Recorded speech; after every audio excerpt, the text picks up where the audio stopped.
மாநிலங்களில் உள்ள அனைத்து பாகிஸ்தான் நாட்டினரையும் அடையாளம் கண்டு வெளியேற்ற அறிவுறுத்தல் வழங்கப்பட்டிருக்கிறது. கூடுதல் விவரங்களை செய்தியாளர் ரமேஷ்குமார் வழங்கியிருக்கலாம். ரமேஷ்குமார், விவரங்கள். தங்கள் மாநிலங்களில் உள்ள பாகிஸ்தான் நாட்டவரை அடையாளம் கண்டு அவர்கள் பாகிஸ்தான் நாட்டுக்கு மீண்டும் திருப்பி அனுப்பப்படுவதை உறுதி செய்ய உரிய நடவடிக்கை எடுக்குமாறு அனைத்து மாநில முதல்வர்களிடம் உள்துறை அமைச்சர் அமித்ஷா தொலைபேசியில் பேசியிருக்கிறார்.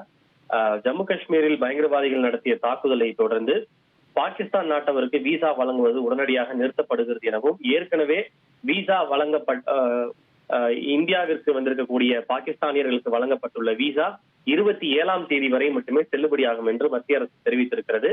அவர்கள் 48 மணி நேரத்தில் இந்தியாவை விட்டு வெளியேறவும் உத்தரவு பிறப்பிக்கப்பட்டிருக்கிறது.